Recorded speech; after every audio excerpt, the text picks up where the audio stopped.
Okay, we're not going to use the mic. Good morning. This day has been a long time coming, but we've arrived, so to speak.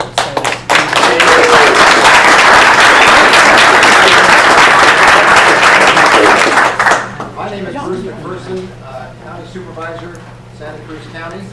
And I'd like to make a few comments for this long journey that we've been going through before we take the oath of office and run the business of the day.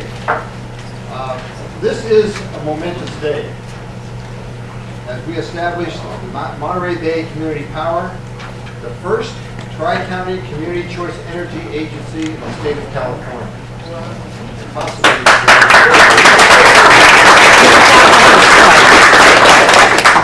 Monterey Bay Community Power, or MBCP, includes the Tri-County region of Monterey, San Benito, and Santa Cruz counties, and 16 cities therein. The population of the area is more than 750,000, and at 661 megawatts stands to carry the largest peak load of any community choice energy agency in California. Community choice agencies provide the most impactful environmental strategy that is available to us in meeting state and regional climate goals. Our projections show that we can double our reliance on renewable resources with energy, with solar, wind, and biomass primarily, to meet state and regional climate action goals, possibly 10 years ahead of the mandates that were established by the state for 2030. Additionally, we can do this with cost at parity or less, all while creating local jobs. Another key benefit is that we have local governance, which we're about to get, through county and city representatives who are about to be sworn in. Community choice energy agencies are funded through customers paying their electricity bills, not taxes.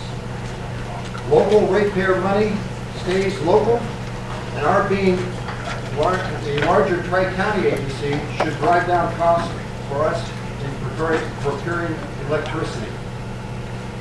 I want to emphasize that the Monterey Bay Community Power is a Tri-County agency in which each of the counties and cities should be and will be beneficiaries of the clean electricity power about to be produced through our collective leadership.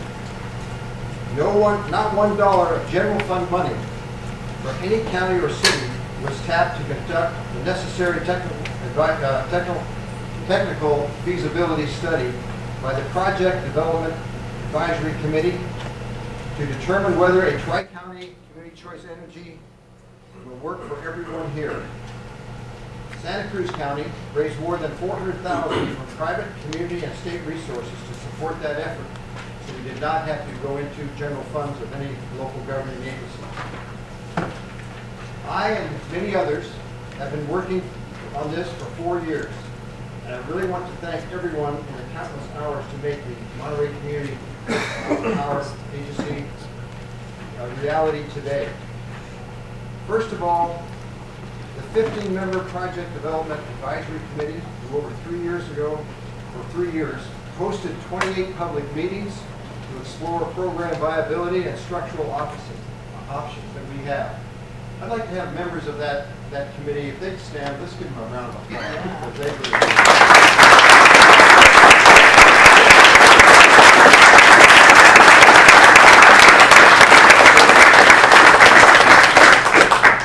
I'd also like to acknowledge all the volunteers and staff who brought us to this point, as well as all of you who showed up at your council and board meetings, wrote letters, and helped get the word out of what a great thing we are going to have in our region.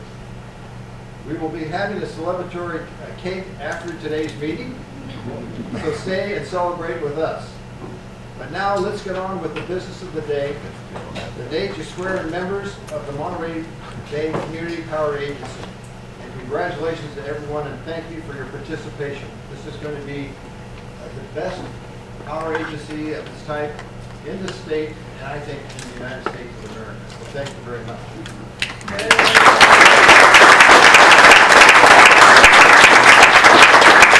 Now, I think we'll run the table and get a roll call so we can establish a quorum. And what we would like to have go around the table is your name, title, jurisdiction, and what board you're going to be on. So if we could start down here on that record. Ed Smith, City of Monterey, and I'll be on the policy board. I'm the alternate for Alan Papa, who's unable to make it today. Mike McCarthy, City of Monterey, City Manager, and I believe I'll be on the Operations Board. Ray Corpus, City Manager, City of Salinas, and I'm on the operation. Sandy Brown, City of Santa Cruz. I will be the council member on the policy board. Martin Bernal, City of Santa Cruz, City Manager. I'll be on the Operations Board. Jamie Goldstein, City Manager, City of Capitola, Operations Board. Jacques Bertrand, alternate to Mike Community, I'll be on the policy board. Lou Bauman, County Administrative Officer, Monterey County, and I'll be on the Operations Board as well. Carlos Palacios, Santa Cruz County Assistant County Administrator. I'll be on the Operations Board. Edith Driscoll, County of Santa Cruz, the Auditor Controller, Treasurer, Tax Collector, and I'm not on the board. Sean Marshall, Lean Energy US. We are consulting with Monterey Bay Community Power. And congratulations. Carol Johnson, County of Santa Cruz. Dana McCrae, County of Santa Cruz. Jane Parker, Monterey County Supervisor, District 4. I will be I'm the primary for the policy board, and my alternate is John Phillips, who's not sitting at the table, so he won't introduce himself, but I'm going to introduce him. Jaime De La Cruz, San Benito County District 5. I'll be on the primary for this policy committee. Ray Friend from the City Hall, City Council. Jenny Johnson, and along with the other County of Santa Cruz staff, I'm a member of the implementation team. Bruce Delgado, Mayor of City Marina, home to 51 restaurants for the hungry to choose from when this meeting is over. And my alternate is Councilwoman Gail Morton from the City of Marina. Lane Long, City Manager, Marina. I'll be on the operating board. Ray Espinoza, CAO, County of San Benito, I'll be on the Operations Board. Charles Montoya, City Manager, Watsonville, I'll be on the Operations Board. Trina Kaufman, the City of Watsonville Council member. I will be part of the policy board, as well as I will introduce Rebecca Garcia, City of Watsonville, as my alternate. Renee Mendez, City Manager, City of Gonzales, the Operations Board.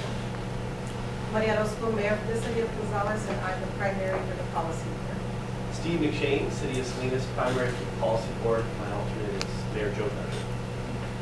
Anna Velasquez, City of Soledad Council member, and I will be on the policy board. And as I mentioned, my name is Bruce McPherson, Santa Cruz County Board of Supervisors. I will be on the policy board. And now I will conduct the oath of office for those from Monterey County first. If you will just stand and raise your right hand and repeat after me so we can swear you into the office. All the cities too. Did I say Monterey City, Monterey County cities and as well. cities as well. Monterey cities and just Yes. Alternates and primaries? Yeah, sure. Might as well. Okay. Okay. Repeat after me. I solemnly swear that I will support and defend the Constitution of the United States and the Constitution of the State of California against all enemies. Constitution of the State of California against all enemies, Foreign and domestic. That I will bear true faith and allegiance I will bear true faith and allegiance to the Constitution of the United States to the Constitution of the United States and the Constitution of the State of California. and the Constitution of the State of California.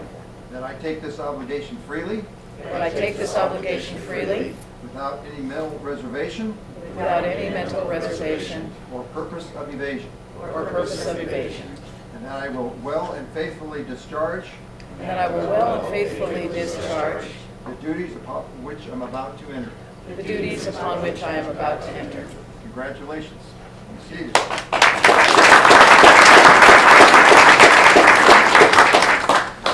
And now for the other board, if we could have those members stand and take the oath of office as well.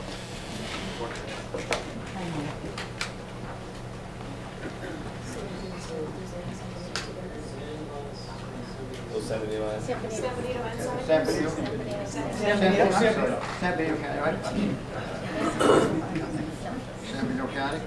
I I do solemnly swear do solemnly swear that I will support and defend I will support and defend the Constitution of the United States the Constitution of the United States and the Constitution of the State of California and the Constitution of the State of California against all enemies, foreign and domestic, against all enemies, foreign and domestic, that I will bear true faith and allegiance that I will bear true faith and allegiance to the Constitution of the United States to the Constitution of the United States and the Constitution of the State of California, and the Constitution of the State of California.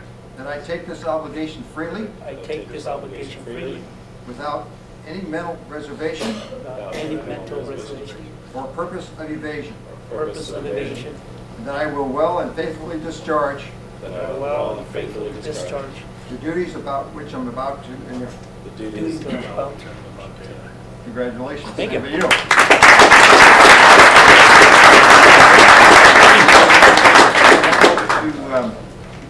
have the oath for the Santa Cruz County. Sure. All right, Santa Cruz County and cities, plus Operation Board folks, right? Please stand and raise your right hand, and I'm going to lead you through this oath. When I say "I" and pause, you can all, in beautiful cacophony, fill your names in, and then we'll proceed with "do solemnly swear." All right, ready, set? I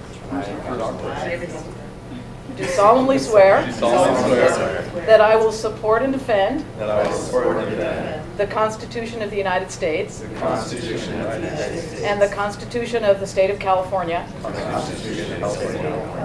against all enemies, foreign and domestic, that I will bear true faith and allegiance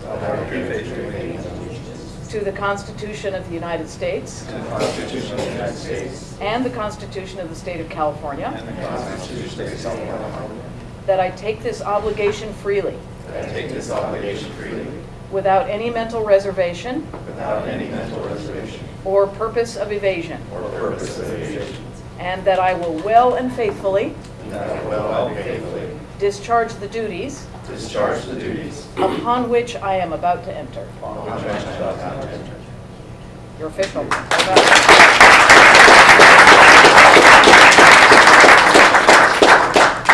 Now we will move to have nominations for an interim chair for this meeting, so we can do business that we need to do. Are there any nominations? I'd like to nominate Supervisor McPherson. I'll second the motion. Motion to close Moved by nominations. Supervisor Parker, seconded Monterey, seconded by Supervisor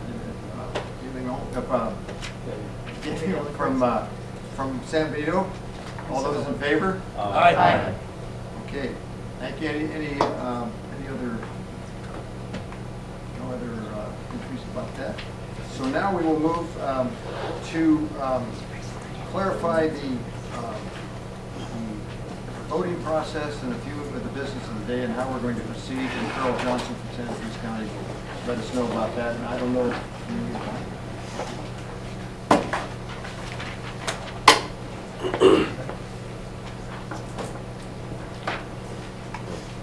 Good morning. Thank you all for coming. It's a momentous moment for the Tri-County region.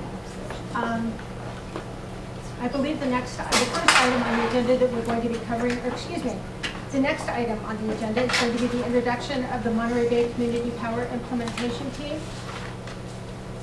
And for those individuals, I'd like to introduce Ginny Johnson from the County of Santa Cruz, Assistant or Analyst to Supervisor Bruce McPherson. We also have Dana McCrae, County of Santa Cruz, County Council, David Carlson, Planning Department, County of Santa Cruz, Peter Detlefs, Office of Economic Development, County of Santa Cruz, Edith Driscoll from the County of Santa Cruz, Auditor, Controller, Treasurer, Tax Collector's Office, and not that I see in the audience yet, but Ajita Patel from the County of Santa Cruz Personnel Department. Also in attendance is Sean Marshall from Lean Energy US, as well as Paula Maxfield from Miller Maxfield. Also on the team is Pacific Energy Advisors. There is no one representing them at this time in the audience.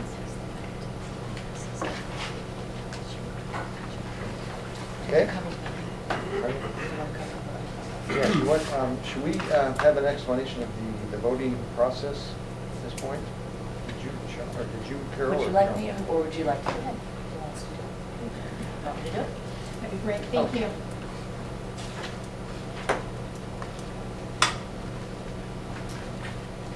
Good morning, everybody. So, as you can see, this is a joint policy and operations board meeting today. And so the way that the voting will be structured today is that we establish quorum for both the operations and the policy boards, which is great. There are 22 board members in attendance, which is actually 100% participation. And so in order for a vote to carry today, we are going to do aggregated voting of both the policy and operations boards together.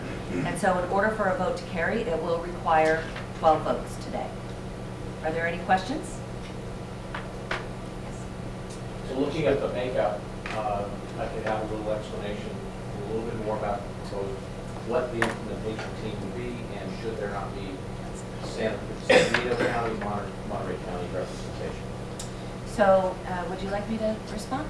Sure. I'll give it a shot. It's later on in the agenda. Yes, so we will be discussing more of that later on in the agenda, but this is a sort of right now temporary team until we figure out exactly how we're going to create the leadership and the staffing to carry it through this implementation period. This is not a permanent situation, but we will also be bringing this up later in today's agenda. So it's a good question, but we do have it on the agenda to discuss later, so that's a good question.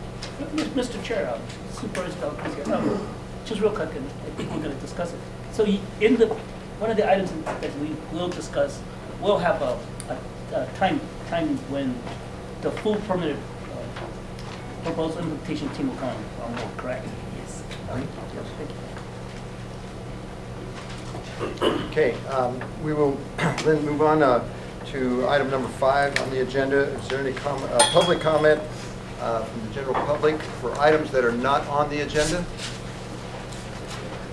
Is the microphone working for the public? I think that mic, Yes. the mic Yeah, is working. Scott's going to turn it on. Thank you, Scott.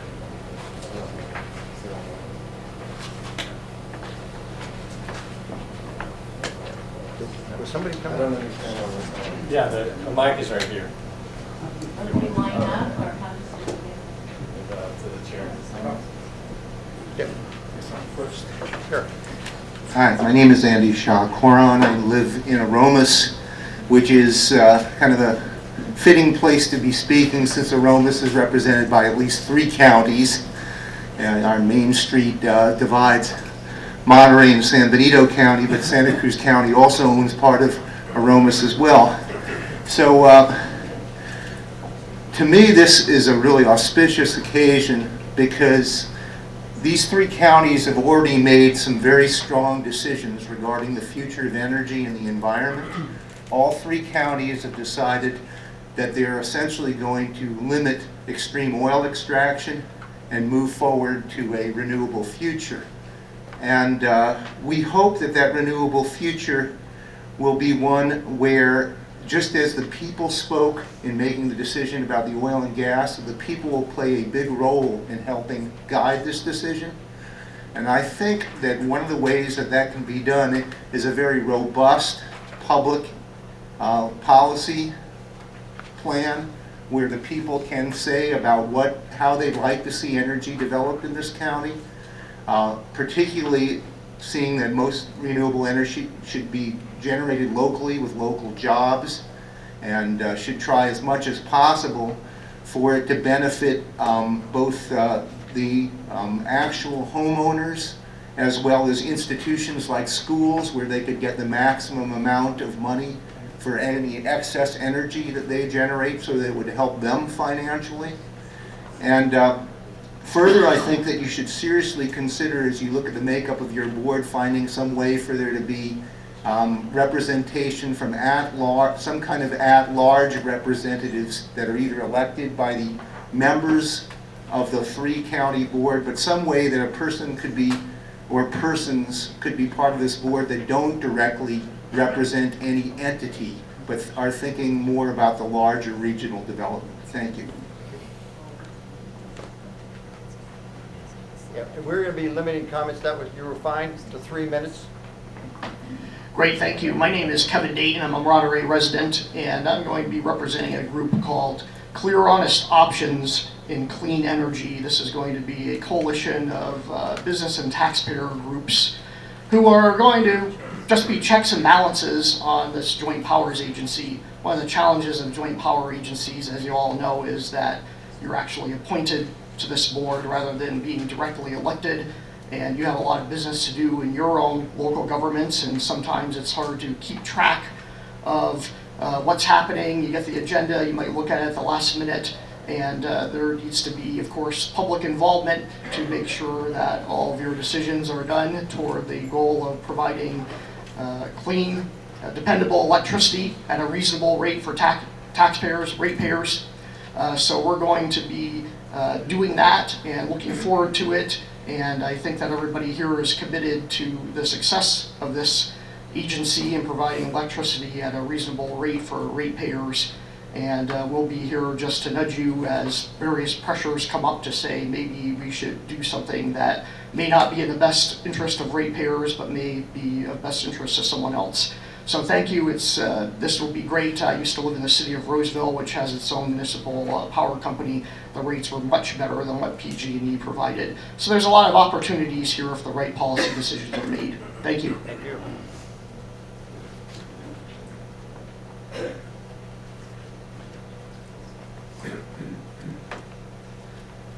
Good morning. My name is Brett Garrett, and I'm so excited this is finally happening. I live at a place called Walnut Commons in Santa Cruz. So it's a co-housing community, and it's also a condominium where we make decisions by consensus.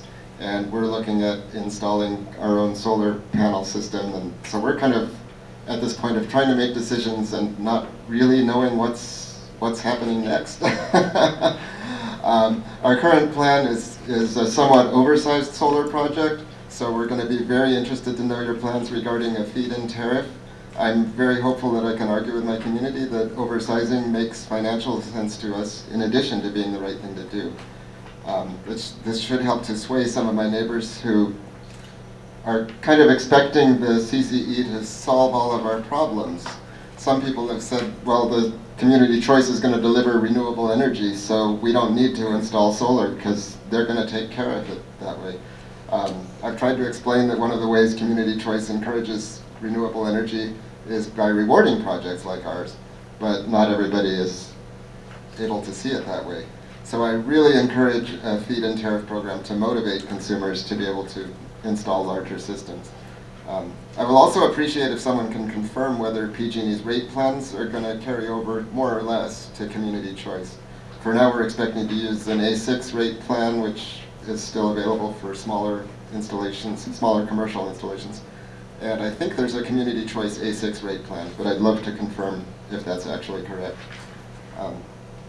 On another topic, an important decision for you will be how many different renewable options to offer to consumers. I don't know how much overhead is involved in offering different choices. For example, Marin has the light green versus the deep green 100% renewable versus the local solar. It occurred to me that if the overhead is significant in offering all these different plans, I would consider it a higher priority to just offer a default choice, which is more renewable, more greener, more renewable. The highest priority to me is to lower our region's carbon footprint as opposed to giving lots of choices. An analogy is single-payer healthcare, which I have my little button on. Some people want to offer a choice of lots of insurance plans, while I would advocate that a single plan, single payer, simpler, more efficient overall would be better, all things considered. So it's just a question I have. I don't know the answer, but I would hope the priority is to lower the region's carbon footprint. And finally, I just want to say I looked at the attachments to the agenda, and I really appreciated reading that River City Bank's mission aligns well with Monterey Bay Community Power. I've been advocating divesting from banking institutions that have, where I don't agree with their politics. Thank you. So it's very important to me, and thank you. Thank you.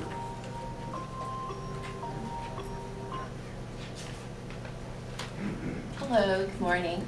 Congratulations. My name is Mary Shaw Coron. I'm from Aromas. And first of all, since I don't notice some key people who were activists who really helped make this happen are not speaking, I want to acknowledge Romero Institute, Daniel Paul Nelson, and Margaret Rebecki, who's still working on King City and Delray Oaks, Joe Jordan, who had this idea, and I think we have Denise and Heidi from Sustainable Communities of Monterey Bay, and there's a number of other people who, including myself, who worked on Measure J and Measure Z. We worked for quite a few months to really push the cities and some of the counties to vote yes to adopt to join the JPA. But I'm here today because I'm also part of the Aromas Progressive Alliance Action League, sorry. They wanted someone to come here today to say that they have decided, the environmental committee, that they want to be self-sufficient. And you might think it's kind of crazy for a small community, but I think it's a great idea. San Juan Bautista also voted, this is actually over a year ago, a couple years ago, to become a model green community. What they want to do is to be self-sufficient in terms of energy production. So after Measure J1 in San Benito County, I worked with San Juan Bautista to try to implement this and discovered how difficult it is. The school and the city both wanted to do this, and we tried to get some low interest loans. There's a 1% and 2% interest loan that's available from the state for schools as well as cities. However, the waiting list is really huge, and that's actually been a big barrier. So the project stalled, even though there was a lot of support for this. So I think that you know, if this JPA could help these communities with this, there's a lot of interest in becoming more self-sufficient. I think what people don't want to see are massive solar farms, even though that may be necessary. I think a lot more people would rather have rooftop solar or solar over parking lots. That's, you know, less of an environmental footprint. So this is a message that the APAL people asked me to convey to you today. Thank you very much for your time. Thank you. Congratulations. Thank you.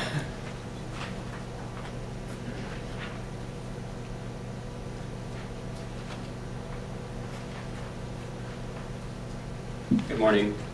I'm Pete Scudder. I'm actually chair of the Monterey County Business Association, so I wanted to speak on their behalf. I'm also a solar contractor myself. There's a great opportunity right now for this agency. I know it's taken a lot to put this together, and thank you very much for doing that, but there's a real good direction that can be taken now that I see, and I think a lot of people see, actually speaking here today. One of the opportunities that are out there is to support the local business piece of that, and if in choosing the right advisory board, if it's somebody from the private sector with a lot of energy background, business background that can actually help make business decisions during this process would be powerful. Also to create local jobs. If we can keep the jobs here locally, we can keep the construction here locally and the jobs here locally. I think we can stimulate the economy, do some good things for our area, for not just the environment, but as well as for this agency and the consumer in the long run. The other opportunity is adopting a strategy policy that promotes and allows local private power providers an opportunity to produce and provide clean energy to this agency through power purchase agreements known as PPAs. This type of arrangement will create high-paid local skilled jobs and in turn will stimulate the local economy. So I think that's really a powerful direction this agency could take. So thank you. Thank you. Anyone else would like to address us?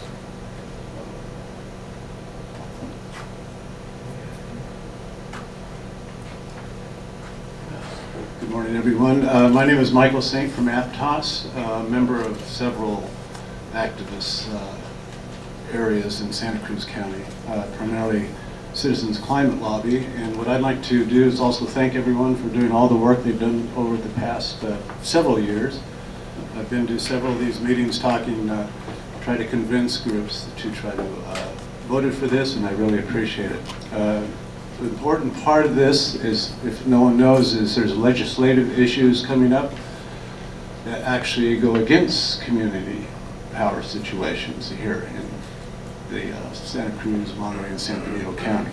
The first one I'll read to you is, this one has been put on hold primarily because they didn't feel they had enough votes to pass it. And that would be SB 618 by Senator Bradford, which states that this would tie the hands of community choice programs by putting approval of their integrated resource plans in the hands of the CPUC, the California Public Utilities Commission, an agency that has demonstrated strong bias favoring monopoly utilities against community choice. So that would be someone, I'm sure you have a legislative person here. Just keep an eye on that. That's going back to committee. So I'm going to do my best to do the same and also to get it out to other people in my area. The good bill, this would be a yes on 692 by Senator Allen, would level the playing field for local renewable energy projects by ensuring the proper allocation of transmission access charges to community choice energy programs based on their actual usage of transmission lines. SB 692 will make local renewable projects more competitive with remote power stations, and all this can be found on the websites for the state of California. Okay, and on a more positive note, we also have a bill by Senator Wiener, which has been passed through the Senate committee. It's SB 71. This one requires solar panels to be installed on new residential and commercial construction, which will position California to continue its national leadership fighting climate change.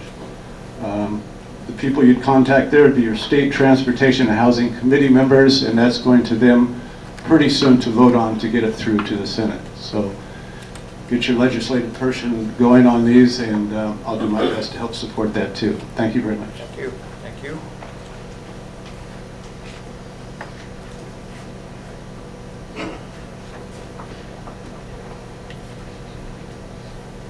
Good morning, everybody, and happy May. I'm Joe Jordan. Drove down here today with that guy, and I'm glad he talked about the climate. Somebody should have said something about that. I teach that stuff, but it goes without saying around here. And we drove in an electric car, a battery electric car charged by solar. And I bring that up not just to beat our chests, but hey, this thing could partner with, for instance, the Monterey Bay Electric Vehicle Alliance, which some of you may know about. They're involved with the build out of electric charging infrastructure in this region.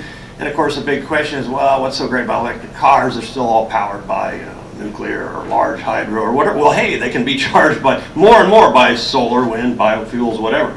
And the whole issue of storage is really hot. And I wasn't even going to speak here unless I didn't hear something that needed to be said. And the thing we haven't talked about yet is storage on the grid.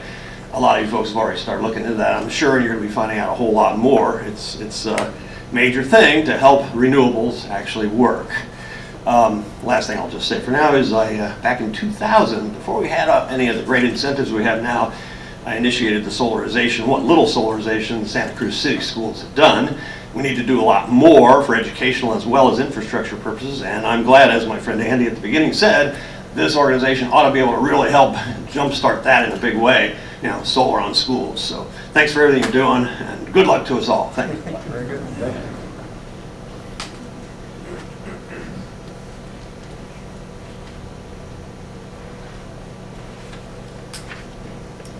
Hello everyone, my name is Brennan Jensen. I'm the co-chair of the Monterey Bay Regional Climate Action Compact. I'm also here with my fellow co-chair, Kristen Cushman, who's in the back of the room. And I just want to really congratulate the entire policy board and operational board for getting to this momentous occasion. And I want to, in particular, really acknowledge Jenny Johnson, who has been the driving force in this, especially for the past 4 years, but going back even to 2011 when this was first identified by the Compact as a key initiative for this region as the most important thing that we can do to reduce our greenhouse gas emissions. So thank you on behalf of myself, on behalf of the Compact, and of course on behalf of the community. Thank you, Jenny.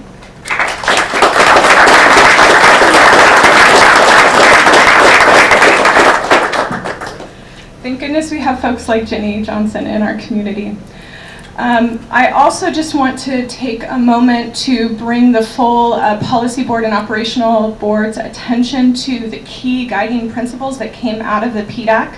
We've had a very extensive process over the past 4 years with a lot of technical advisors who have come up with the key elements of how this program can move forward. So I want to make sure that that's kind of, everyone is mindful of that. I'm sure that there will be more discussion about that as we move through the day and through this process. In particular, at the Compact, we're very interested in localized build out of renewable energy over time as the process gets established, and of course a focus on local green jobs. But I wouldn't limit it to that. I would really look at all those key guiding principles, because that will be a key element in helping us move forward in a productive way. And thank you all. Congratulations on this day.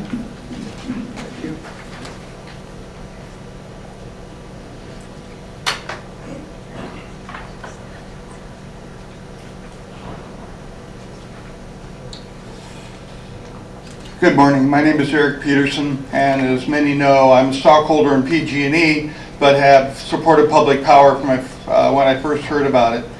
Later this month, I get to go to a PG&E stockholders meeting in San Francisco and tell them, I told you so. Several years before, I had at a PG&E stockholders meeting, I said, if you don't get your act together, things are going to happen. This is one of the things that has happened. Last month, I received my largest PG&E bill ever, well over twice what it was just a few years ago. PG&E is facing billions, literally billions of dollars in civil and criminal penalties, and they expect the ratepayers to pay for them because they're protecting people like me, which is totally backwards. And it's going to be really neat to see this progress. Thank you.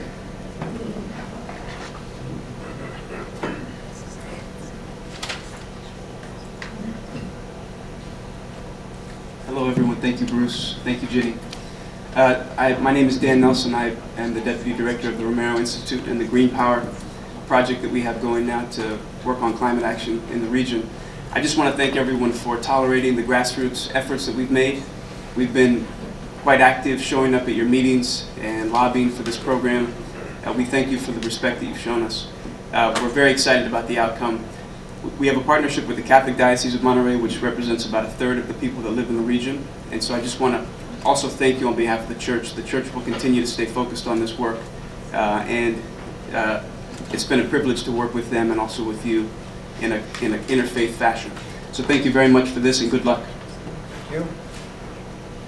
Is there anybody else who would like to address us? Items not on the agenda. Okay, we'll move now to the consent agenda. Is there anyone that would like to pull the item from the consent agenda? Anybody in board? Anybody public? Motion to approve, Mr. Chairman. Okay, been moved and seconded to approve the consent agenda, approval of the interim general counsel contract. All those in favor? Aye. Opposed? So ordered unanimously. Now we will go to the conflict of interest code. County Counsel Santa Cruz, Dana McRae, will present this item. Good morning. I am Dana McRae. I am the County Counsel for the County of Santa Cruz, and I am your brand new interim general counsel until you can get a contract with somebody more long-term. I think everybody on both boards is aware of the FPPC and the requirement for a conflict of interest code. There's a memo in your board packet that describes the requirement and a code with the exhibit listing the employees and the board members who would have to file with the FPPC every year a Form 700, which you're all already doing now. This document is in here for a joint vote by both of your boards. If you have any questions about it, I would be happy to answer them. It's set up the way it is with the appendix so that when you add employees, all you have to do is change the attachment. You don't change your code. Are there any questions about the conflict of interest code? A motion to approve conflict of interest code as provided herein. And moved and seconded to approve the conflict of interest code. All those in favor? Aye. Opposed? So ordered unanimously. And now we will review the roles and responsibilities of the Policy and Operations Board. Carol Johnson will present this item. I think this is an answer to, or it's,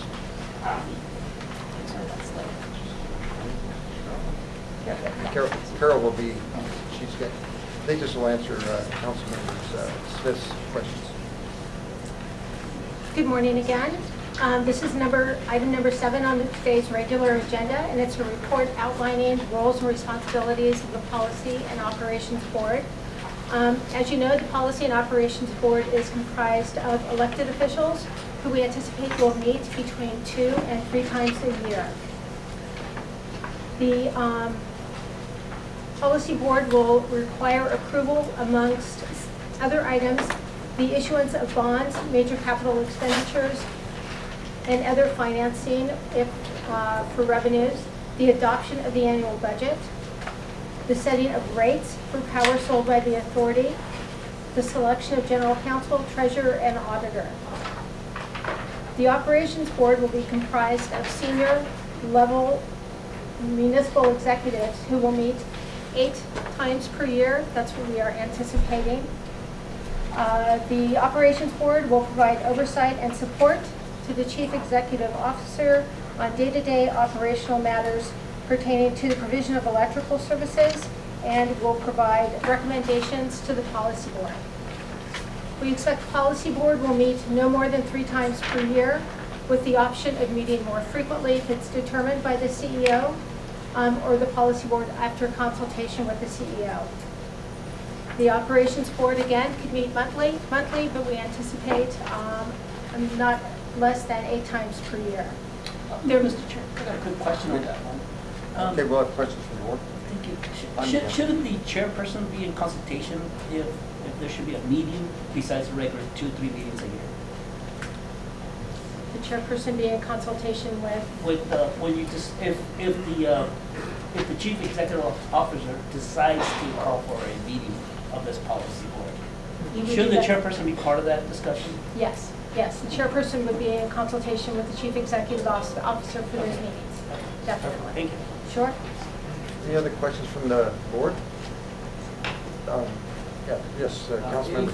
Any thought to supporting the CEO and the chair potentially having a small executive board from the policy board that is determining what's going on the agenda, filtering out in terms of the workload, potentially consider an executive board to support the chair and support the CEO.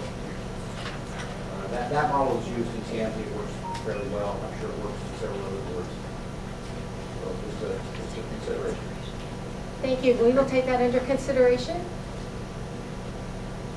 As I'd like to know other policy members' thoughts on having an executive board. Councilmember McShane from Salinas. Yeah, I just would echo that. I served on the executive board for AMPAC and for the Monterey Bay Air Resources District. And those are both great tri-county regional boards that necessitate the I think it's going to be. Okay. I serve on the CSAC, Mr. Chair, and they have an executive board on the CSAC. James Bolsher from Capitola.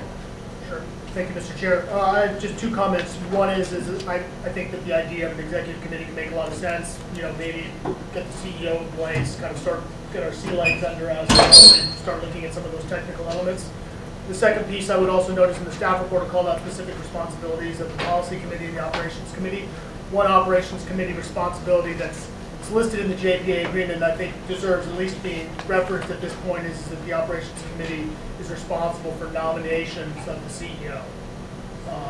It's listed a little bit differently in the JPA agreement than the other responsibilities for the operations committee, but I think it's an important responsibility that's going to become relevant, hopefully in the near future. Yes, we do too. Okay, well taken. I have a question. If staff is through presenting this, it's not on what's been presented so far. That's fine. Okay. One of the things I noted in the staff report is that in terms of litigation decisions, it would be joint approval of the policy and operations boards. That's a little unusual to have staff,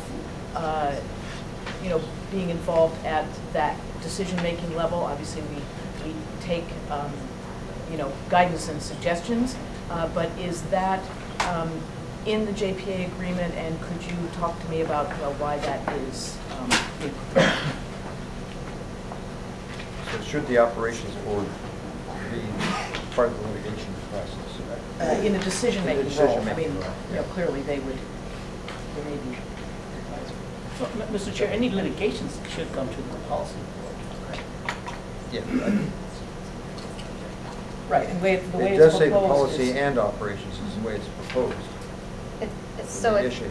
right, it's not proposed, it's actually in the JPA agreement at section 3.3.5, and it was something that was talked about over the course of the many meetings that led to this agreement being drafted and negotiated. So could you talk about what the discussion was? Because it appears here, but I wasn't part of the PDAC, so I'm sure it was discussed. Everything was discussed to a great extent, and I know a lot of issues were weighed, so it's just I don't know why that came forward.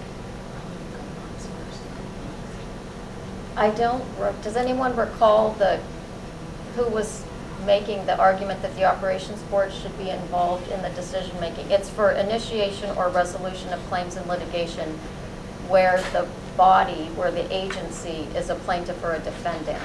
I think that from the staff's point of view, it was that since we're working more on a monthly or day-to-day business with the CEO, that the recommendations would come from the operations board to the policy board to make that decision, but that staff from the operations board would come forward and make that recommendation to the policy board. I mean, I would defer to Martine or Jamie, you all should know too, I don't really remember, but I think that's where it came from. Different decision. Yeah, that's a little different. Jake, did you have any comment on that? Did you recall?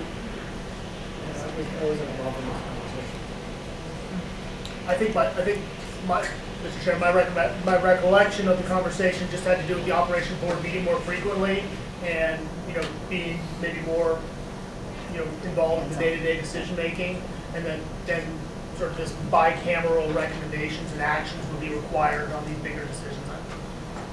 That's my recollection. Well, I'm sorry. I'm sorry, I don't buy that. The thing is that we don't get litigations that much, let's be honest. And if we do, they kind of go slow. They go slow. So we could afford to have either call a special meeting or meet during one of those 2 or 3 times a year, because litigation drags its feet. And so to have the operations make the decision and not come to the policy board to make that decision, I won't accept it. Well, I think the policy committee would be, or board would be involved. Councilmember Brown from Santa Cruz. I just wanted to clarify the original question is whether or not the policy board is the voting institution, or if the operations board also will be voting, or if that's about making joint recommendations to us, voting on whether to make a recommendation to the policy board, because we ultimately have responsibility for litigation and other decisions that get made. So I guess I just want to clarify what the intent of the language is. Are we all voting, or are we voting in separate bodies? So it would be 22 or would be 11? In almost all aspects of this agency, the policy board will be making the decisions about budgets, large capital investments, hiring, firing of the CEO. So in many ways, if you think of a planning commission and a city council or planning commission and board of supervisors, in almost every aspect, that's the relationship. The policy board is clearly making the policy decisions, and the operations board is making day-to-day decisions and also making recommendations. The one exception is this litigation issue, and this is in the JPA agreement. So it's not, we can't change it. It's in there. And the idea was that, the discussion was that during our formulation of the JPA was that because the operations board is involved in the day-to-day operations, they're going to be very familiar with what's going on in the terms of the technical details of these very technical potential litigation. And so the thought was that it would be a joint decision. That would be the one joint decision would be on litigation between operations and policy board. That would be the only area. In every other area, the policy board is making the final decision. Thank you, Mr. Chair. So how do we change that? Well, it is in our bylaws today. We come back with further. So this language was voted on by each one of your jurisdictions when you approved the JPA agreement.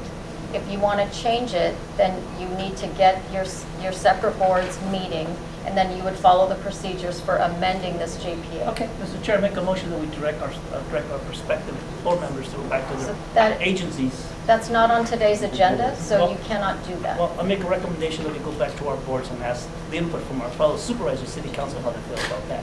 And I have Ray here, and Ray, can we put that on our agenda? I'll ask input from our board members, see if they want to pursue that direction. If not, then it'll be mute then. We'll put it in our agenda, and see how it goes.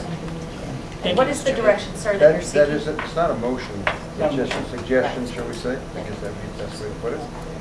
That if we want to go back and talk to our city councils and supervisors, boards of supervisors, we can do that. Yes.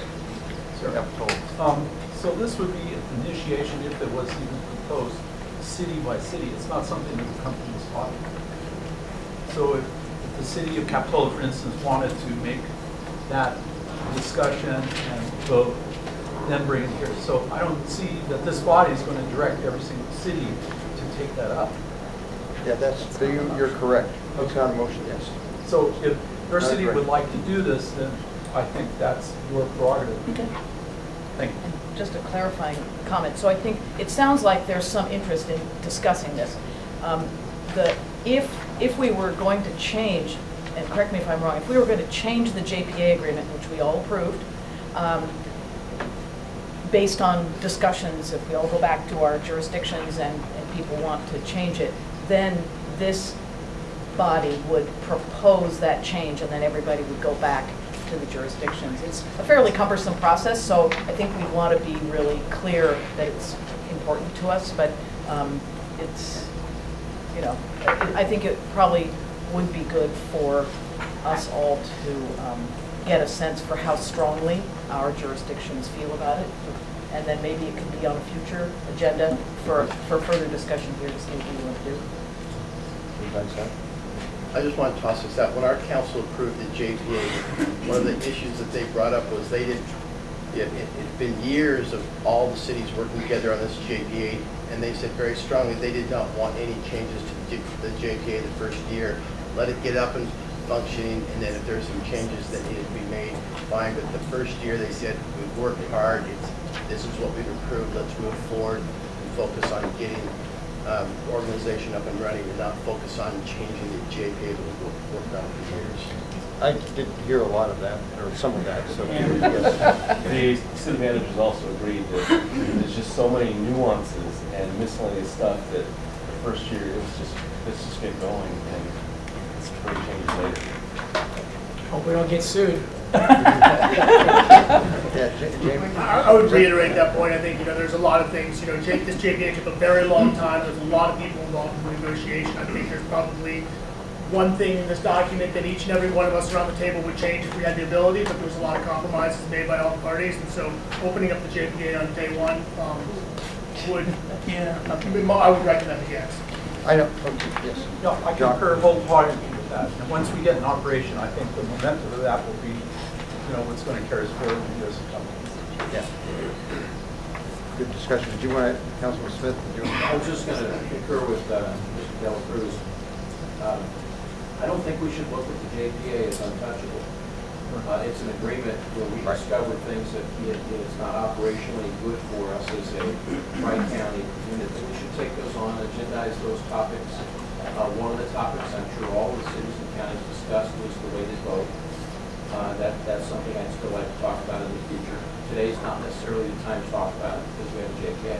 But I think there will be other items that will come up on the JPA that are appropriately amended with legal identification and taken back to the cities and counties, and that can occur in the next 6 months to a year. I don't know that I would buy into the theory that it's untouchable for 12 months. I think that would be short-sighted. I think we should be open-minded to looking at opportunities to improve a document that may not be perfect right now. So I would go with the recommendation to watch it, see how it goes, collect the list of any adjustments that may need to be occurring in the coming months. Some issues may rise to the level of importance that, yes, the JPA is not sanctified, but we want to get going. And so that's the main thing. So if the level is of that importance to bog us down, then sure, because we really want total participation. If that issue is so important that it prevents that participation, then yes, we need to take it because we need to be a concurrence amongst ourselves.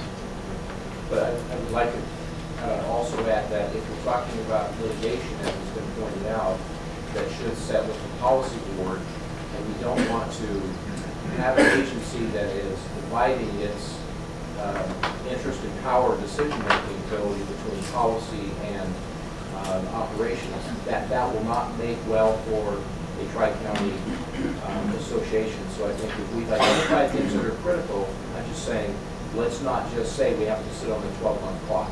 I'd say we agendize them and talk about them as they come up. Fine. Sure. Oh, yes. To the executive committee discussion, I'm assuming it's not spoken to in the JPA, but that'd be good to get that confirmation. And what process, I guess we probably will put it on a future agenda, but what's the process of discussion whether we want to have an executive committee or not? So it does not address it in your JPA agreement. It would be another amendment to the JPA. So the overall process would be where the JPA is silent on whatever issue, then there's an amendment process, kind of like a constitutional amendment sort of. Right. We do not have an executive committee in the JPA, the agreement, and we can come to that, but I don't know. I agree that we ought to move on here and let's get organized and see what's needed. And it might not take a year. Maybe we'll know in 3 or 4 months, but we want to make a change. Well, I am open-minded to the executive committee idea. I don't have a bias either direction, but it seems like a good idea, given today's discussion, to make us all feel included, that at least we have an agendized discussion of the matter. And I would ask Dana and Carlos,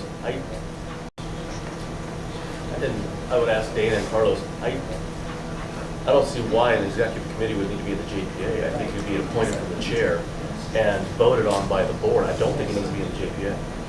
If it's not in the JPA, it will have no authority. So if you just want it to be like an agenda committee where you decide what's on your next agenda, you can do that. I don't think I would call it an executive committee because usually executive committees have powers that are given to it. But that executive committee could then take their recommendations directly to the board, which would have the same authority as the board would make the final vote. So I don't think it needs to be in the JPA. Let's follow up on this. Thank you, Chair. I have another question on another topic. Sorry about that one. Another question, just sort of an operational question. Do we anticipate that, I mean, clearly the policy board meetings will be public meetings. Are the operations board meetings also public? Yes. Yeah, I think it's in the, I can't. The answer is yes. The answer is yes. Yeah, all are public meetings, operations and policy. Good question.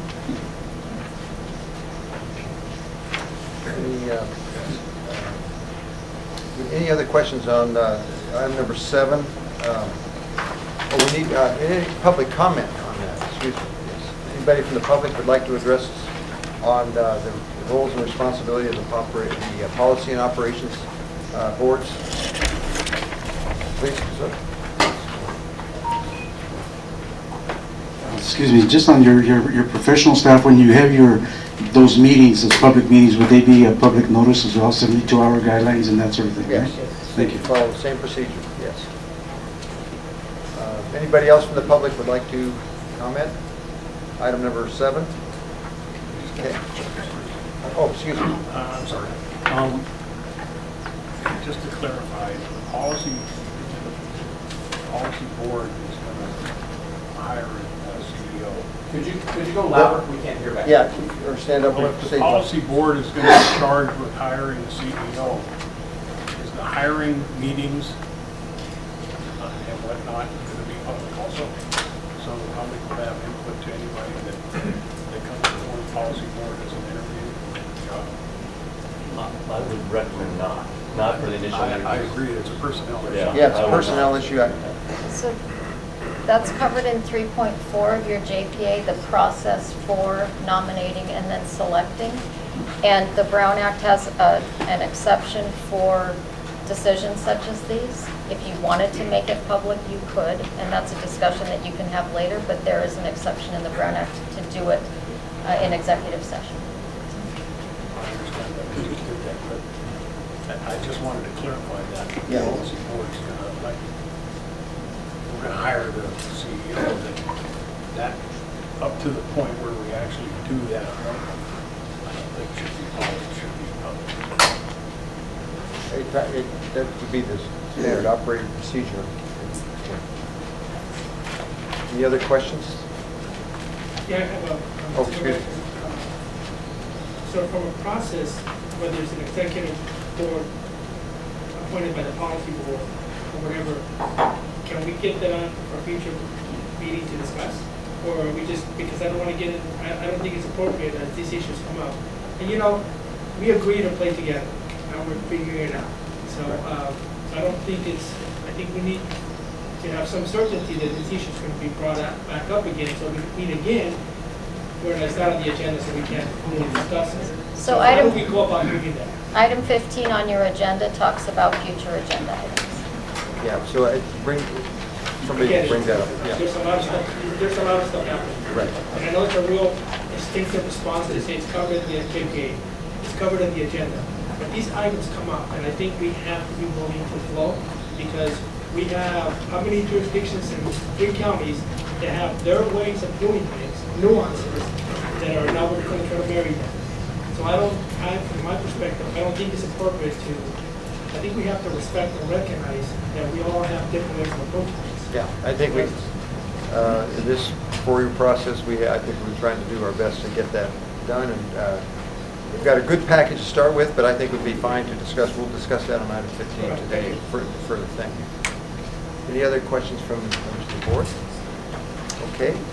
We will go now to item number 8, the Monterey Bay Community Power Review, the project background, major milestones, recommendations, and guiding principles from the Project Development Advisory Committee. Patrick Matthews will be making that presentation.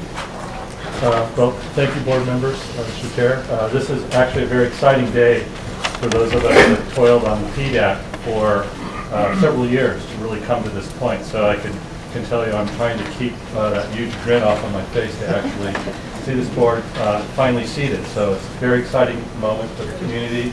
Our agency is very interested in this simply from the energy perspective, because the solid waste industry that I represent is moving towards energy-type projects as a major component of our resource recovery effort. So having a local market to that future energy is a very exciting thing. So you've heard a lot already about the PDAC, so I'm not going to elaborate a whole lot on some of the things that were already said, only just to touch on a few of the milestones. You have a comprehensive outline report in your agenda packet, number 8.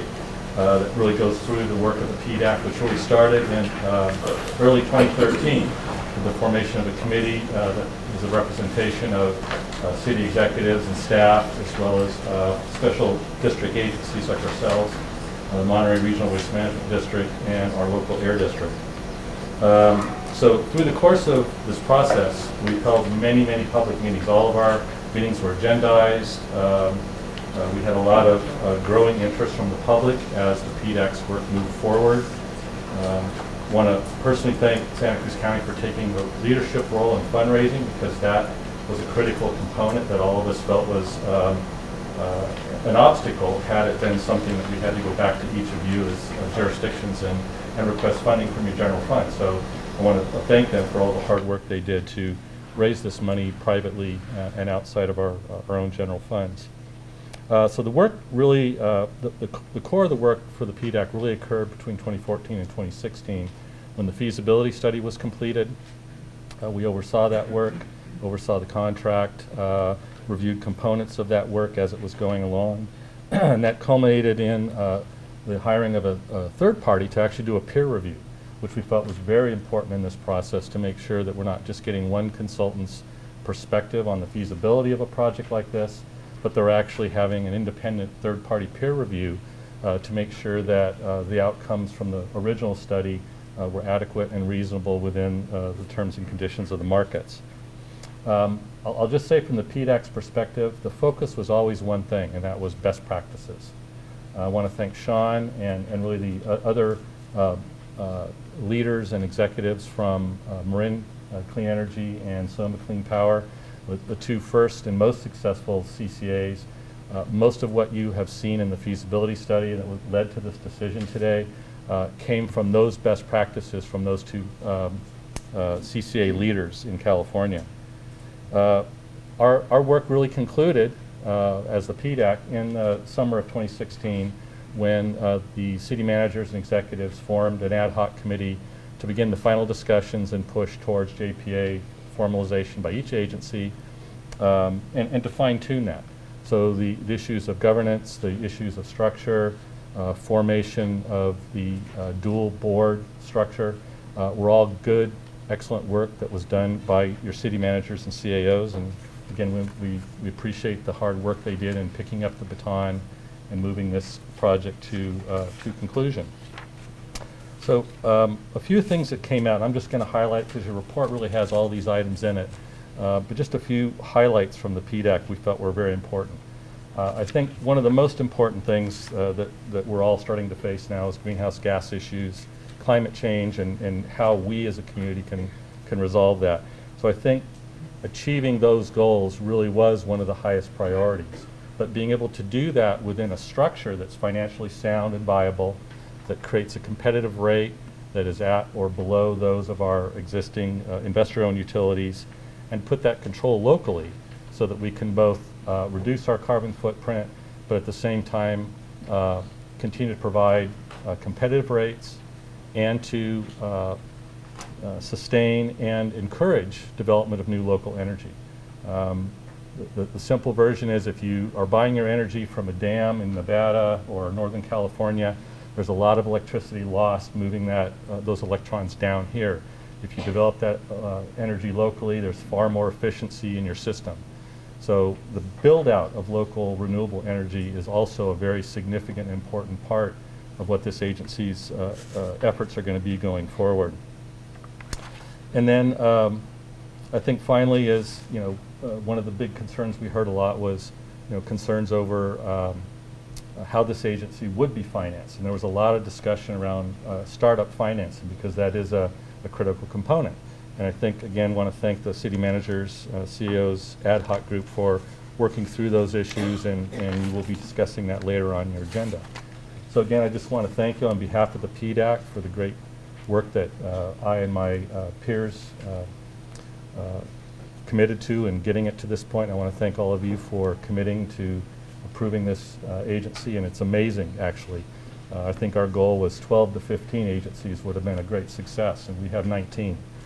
And so I think that is a tribute to really the hard work that everybody put in on this process. So I'm here if there's any questions about the history of the PDAC, and otherwise, good luck and congratulations again. I'd open this to the public if you might ask Pat any direct questions that you might have. I didn't hear what you just said, I'm sorry. Did you have any direct questions that you might want to ask public comment, under public comment? I absolutely do. You want to come to the microphone, please? Thank you. Identify yourself. I feel very honored to address this group because there's a lot of honor in this room. My name is Akiva Warbolowski. I founded the Ecological Agriculture Program at Cal Poly San Luis Obispo. And I am someone who's come up with, through public education, through the University of Virginia, and I was a historic guide at Monticello, learning directly from what Jefferson has shared for all of us in the realm of efficient use of resources to protect the honor of our ancestors and the U.S. Constitution and the lifestyle that we appreciate because of their efforts. Not knowing this meeting was happening today, I pulled into the library and saw all these cars. And the great news that I'm here to, and I have lots to say at another time, but the good news that I could share with everybody is that if we're driving a fossil fuel vehicle, we have an alternator that generates electricity. And for the last so many years, I've been generating all the electricity I need for just about everything in my life other than, say, a refrigerator, which I no longer need because I'm going old school, keep things cool, using nature and thermodynamics. So everybody here does not have to pay for any additional energy if they do it upright. There's just a few little technical things that you can do. You can charge your computer and your phone. If you drive a few miles a day. Could you please just answer the question? Where the agenda item, I'm please? finishing up. Okay.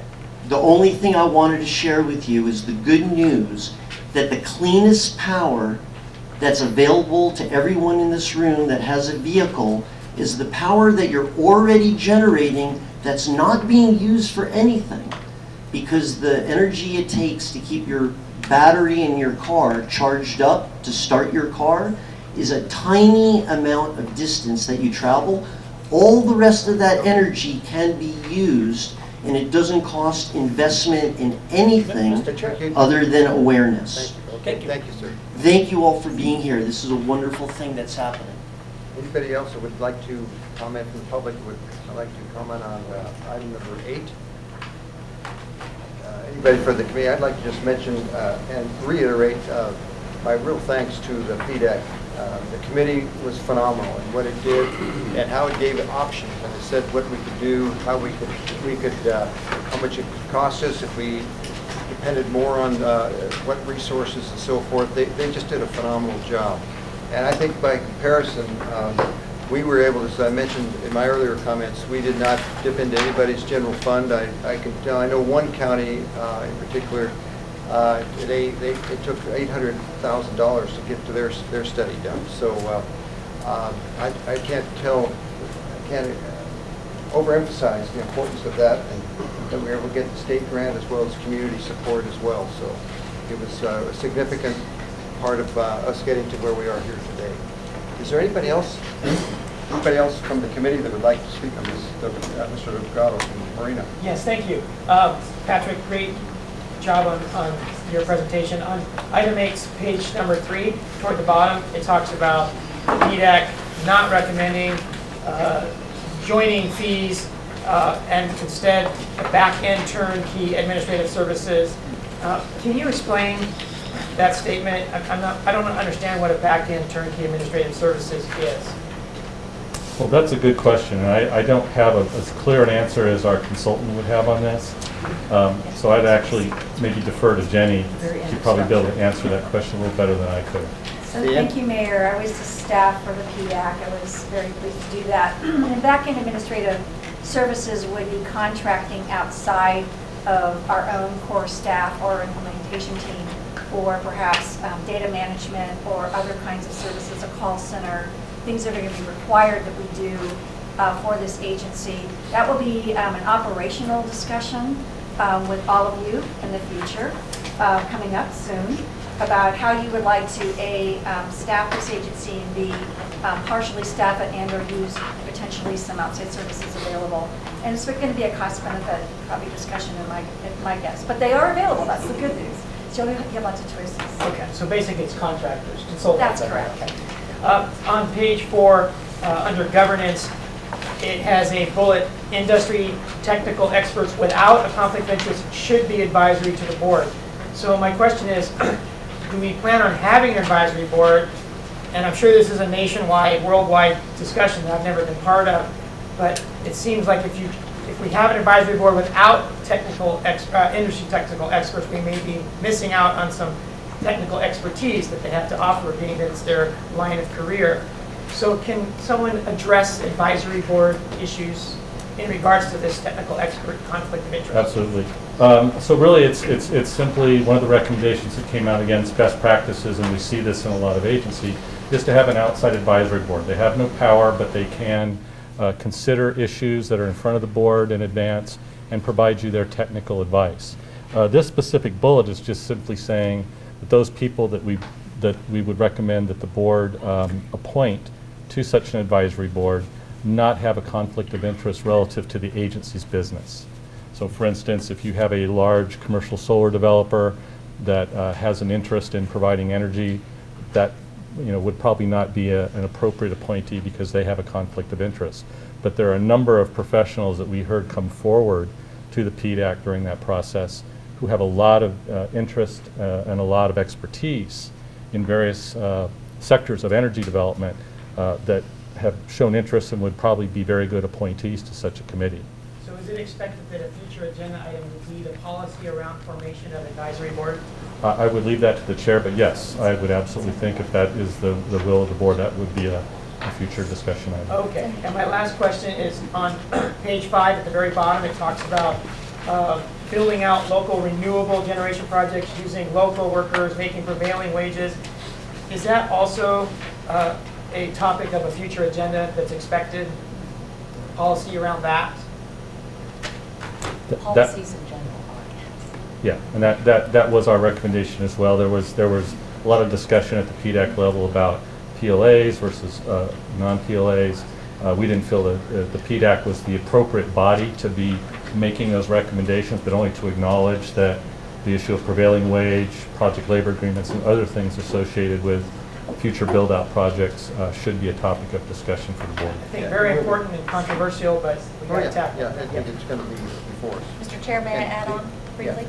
Yeah. Just to let you know, there are a whole series of policies that this board will want to consider, including the one you're referencing, that will be brought forward as soon as the CEO is on board and has a chance to kind of get his or her arms around what's going on. And so there will be a number of policies that will come back before this board.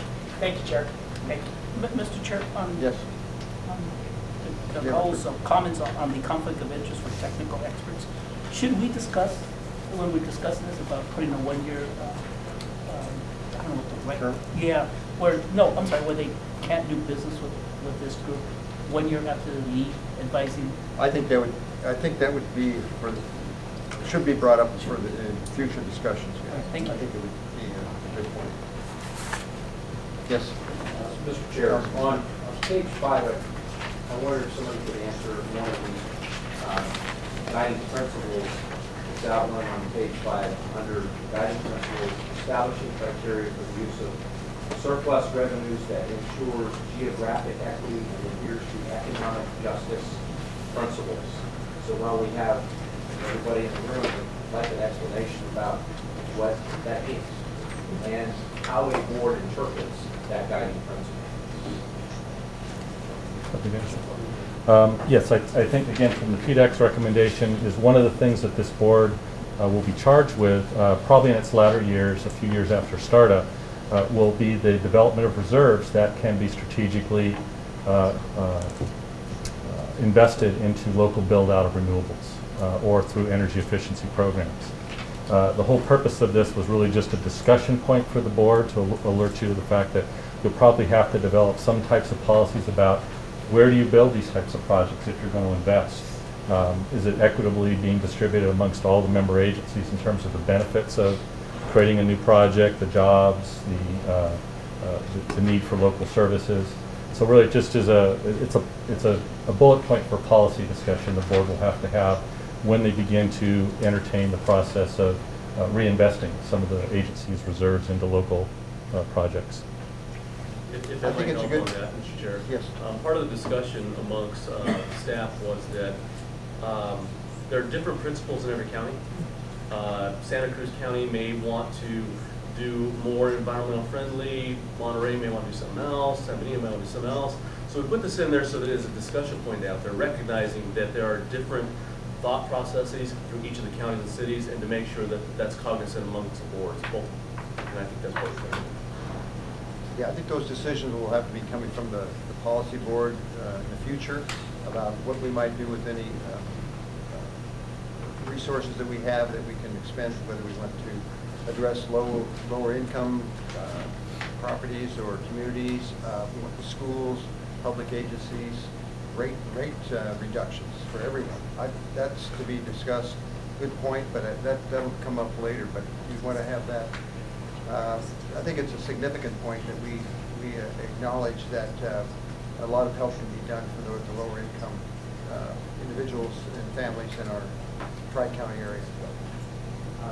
Yeah, and I think the second half of that sentence is just wide open for future agenda item in terms of geographical justice versus this talks about economic justice. So I think it's just the languages and the nuances that we'll have discussions. Okay, good point. Any other comments on item number 8? Just Oh, one excuse comment, me. if I could, yeah, by the way.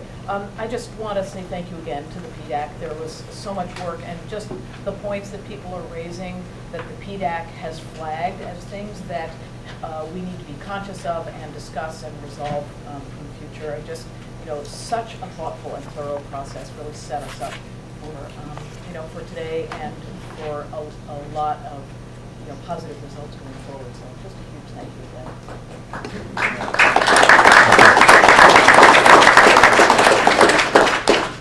Okay, we will now move on to item number 9, the MBCP looking forward, update on the next steps regarding our 2017 implementation work plan, timeline, key tasks, and draft budget. Carol Johnson and Sean Marshall will discuss this, present this. Thank you very much, Chair. And since spring of 2016, a lot of things have happened to get us to this point, including considering the results of the technical study. We've passed resolutions of intent. We've met a couple of times to discuss and implement the JPA agreement. We've issued an RFP for credit and banking services. We've all passed resolutions and ordinances and agreed and approved the Joint Powers Agreement. And as of February of 2017, Monterey Bay Community Power actually formed. So where do we go from here?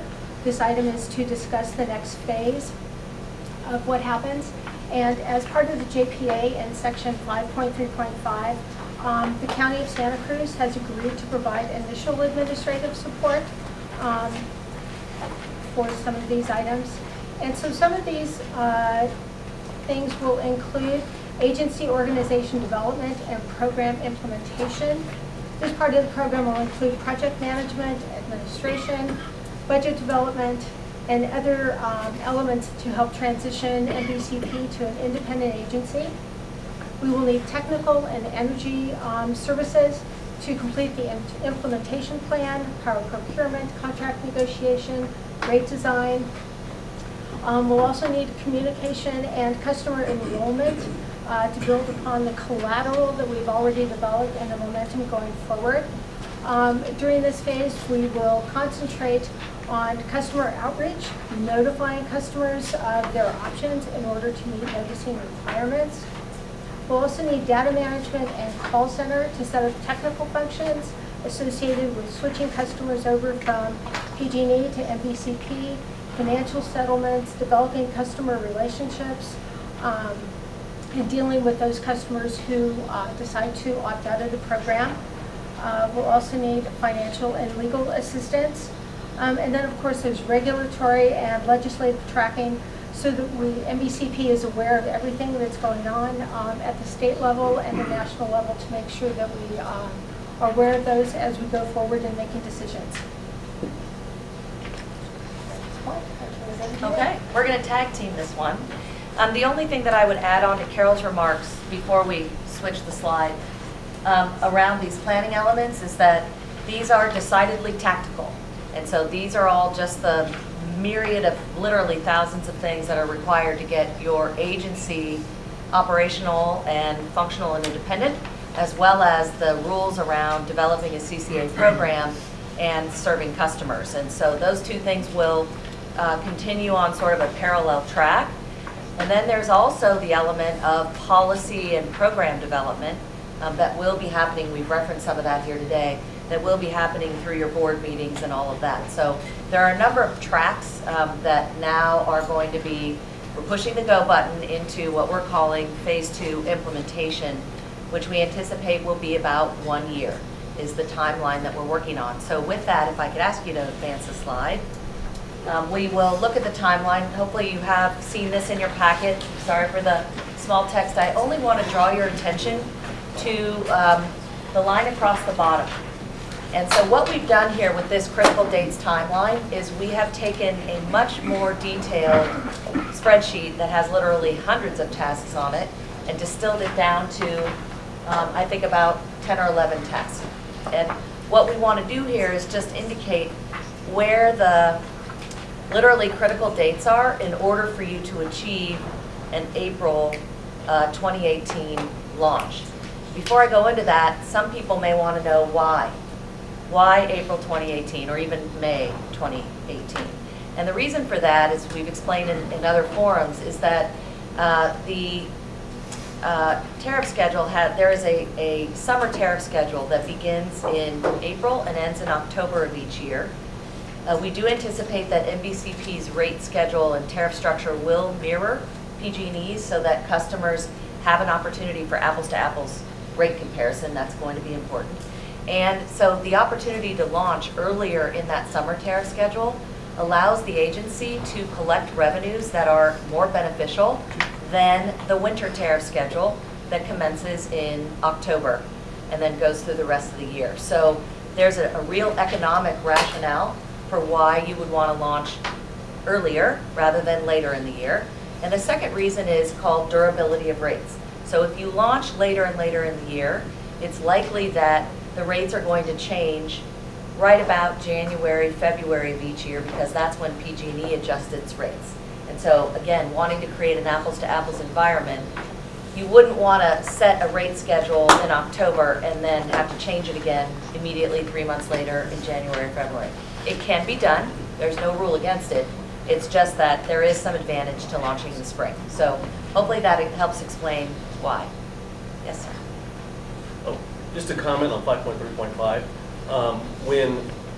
When we discussed it, the staff discussed how it was to be formed and agreeing with Santa Cruz County that you guys would do the upfront, the legal support, staff support. We also wanted to make sure that it was isolated, so the upfront cost reimbursement was fine, but if at some point a year later that organization moved out, whether it be in San Benito County or Monterey or stationed somewhere else, that there's not a separational cost for that too.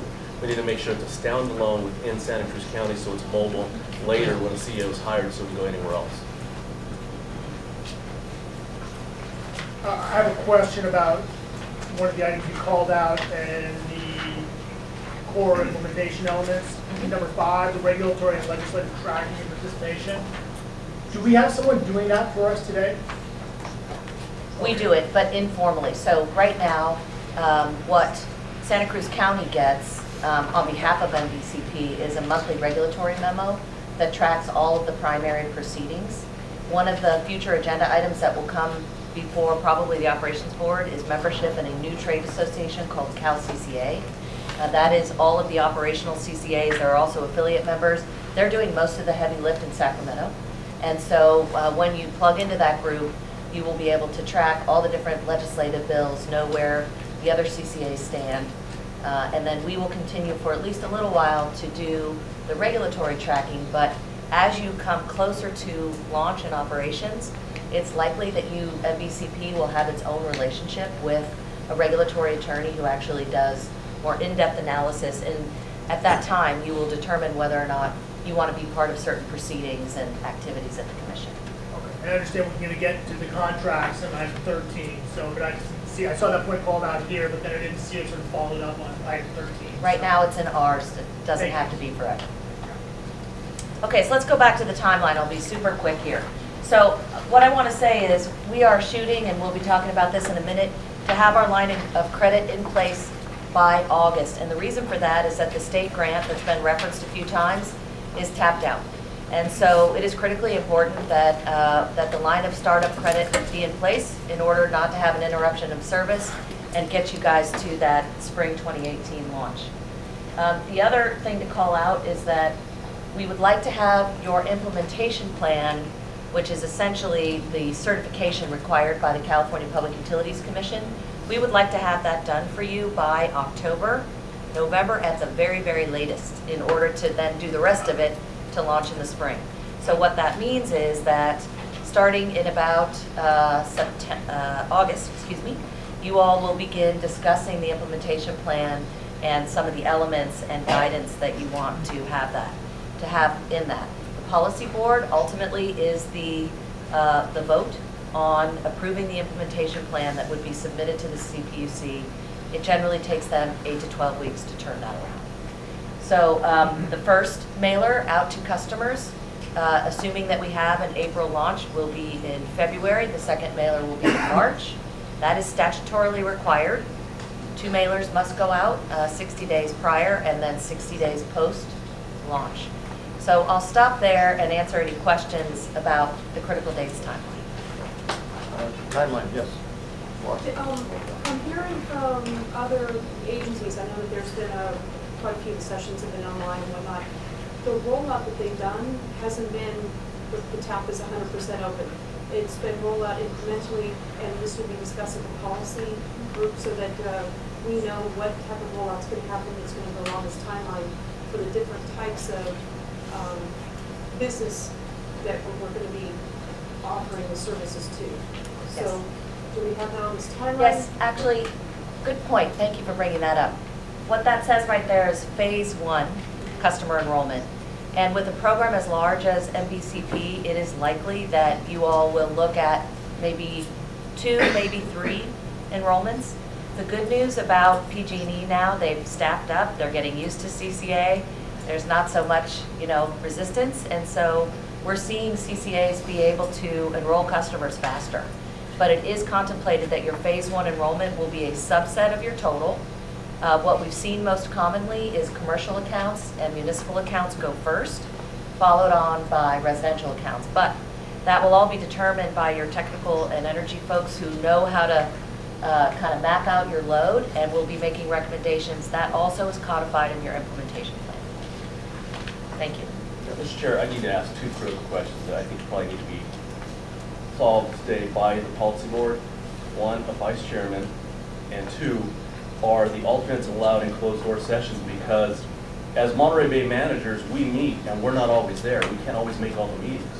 And so if you all can't make the meeting, you may not have a quorum, or I'm just wondering. That is our next agenda item, sir. Okay. Promise.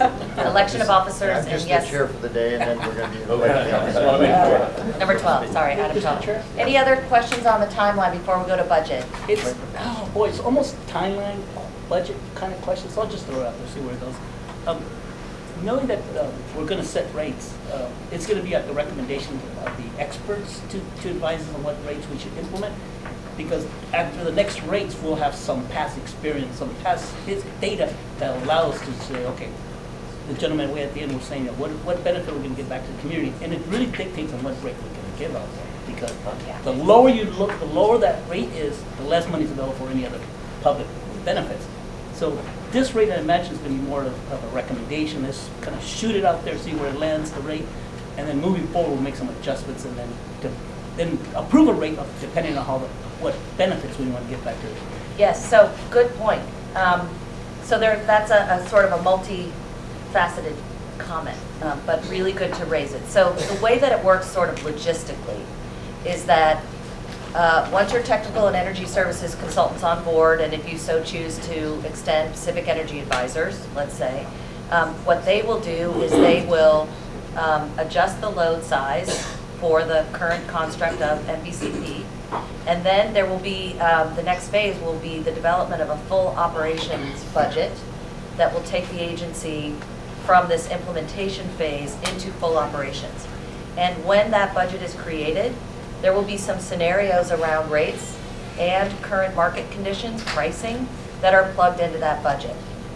So there will be, and those people who do that work are expert in doing this. So, however, this agency, and it will be the policy board that has jurisdictions over setting rates, you all will be finalizing your rates for your customers in January if we are launching in April. And obviously, if we slip out, it goes commensurately. So the rates will be set in January because then we begin noticing the following. Does that answer your question? Yes, it does. Thank you. Supervisor Parker? Questions, thank you, Mr. Chair. I was curious why the data management and call center vendor was being brought on board so early, so in the fall of this year, and the switchovers don't happen until the following year. So Yeah, can you great explain to question. me that function? So our experience to date with other CCA programs says that for all of the, it's really highly technical back office work. It's integration of customer relationship management, all of the customer data download, all the customer switching.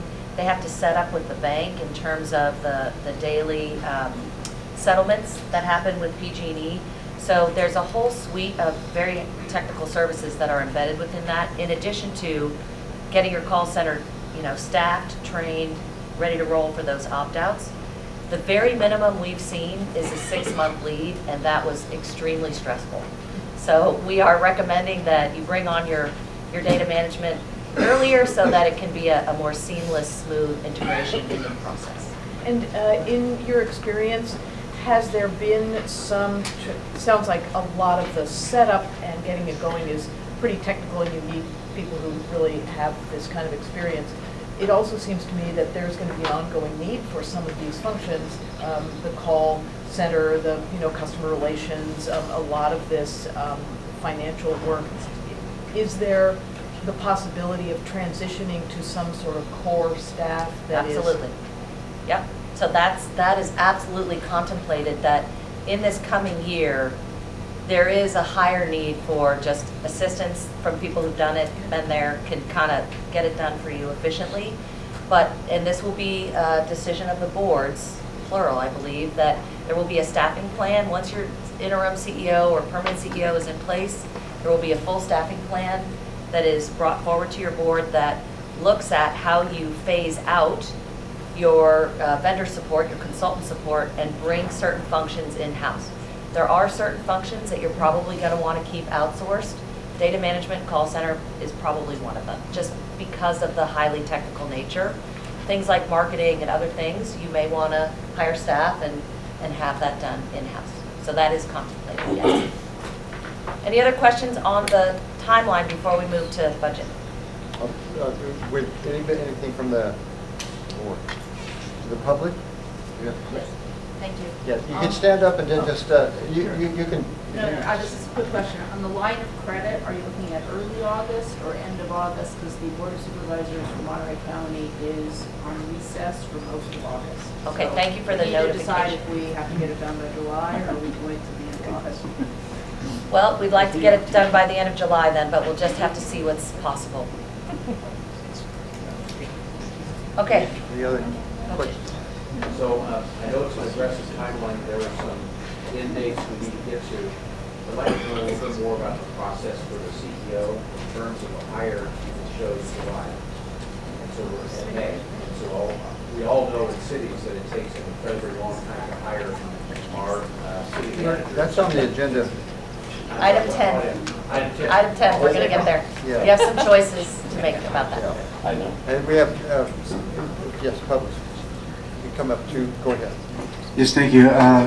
Just on the hiring issue, one of the things that got a lot of the community people very supportive behind this was the fact that you're going to be hopefully employing local folks. To get local folks employed, it'd be great to know what the criteria is for certain types of jobs, so that if there's certificates needed, educational programs and stuff they can do now to get ahead of the curve, they can get those certificates in line so that they do qualify for those positions. Otherwise, we see possibility of hiring going out of the area for those expertise, that expertise we need. We can harvest that locally if we grow it and produce it. Thank you. Shall we move on to the budget? Yep. One more question. In terms of timing, when do you plan to issue your first RFP for power services? And do you anticipate it to be like similar to other CCAs, kind of a bundled scheduling energy services RFP, or more for long-term power procurement, or kind of a combination of both? So the answer to your second question is unknown. I think that will really depend on what makes sense for this board. My guess is that you might issue a couple of different RFPs, one which might be for bundled service, scheduling, power, what they call a first full services contract. But we've also seen other CCAs issue RFPs for local renewables at the very same time. So I think we can't answer that question specifically. I anticipate that it will be both and answer. But in answer to your first question, the initial RFPs, in order to launch in April, the initial RFPs for power services would go out, I'm going to guess, in the fall. And contracts confirmed by December, January in order to begin providing service by April. Okay? Thank you. So look for those in the fall. Hi, good morning. My name is Andrew Hoffman. I work with Calcom Solar. We do solar with ag and water district irrigation type customers throughout California. So we're very excited. We have some customers who've already invested in solar who are excited to look at the new rates. So we're looking forward to getting that information, and they're looking forward to getting that as well. And then I also just wanted to bring some ground truth to this group in terms of as you're looking at procuring more local renewables.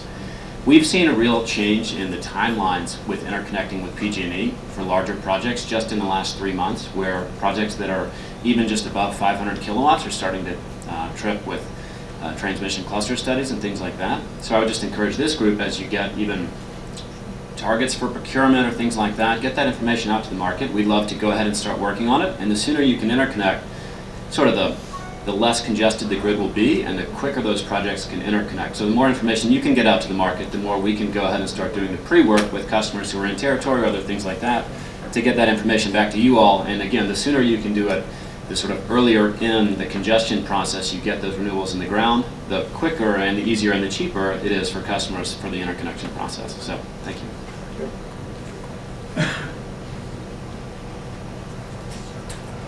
Okay. I think there's a couple more. You want to speak to, sir? Is that right? This is regarding rates. I was wondering, by the January deadline, is this also going to change a possible net metering situation, which we're in 2.0 now, not as good as the original one, and is it also going to incentivize rooftop solar? Because basically, yeah, we get less than 3 cents a kilowatt after we finish our true-up. There will be a net metering, I anticipate, that there will be a net metering rate established at the same time as the other. Okay, hopefully a better one. That would be the idea. Okay, thank you very much.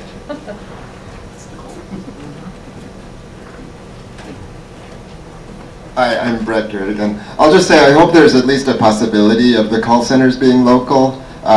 As consumers, we kind of like to talk to someone local, and also there's a lot of technical people in our community who need jobs. So I just hope that's still a possibility. Anyone else from the public who would like to comment? Okay. Anything else that's... Back to budget.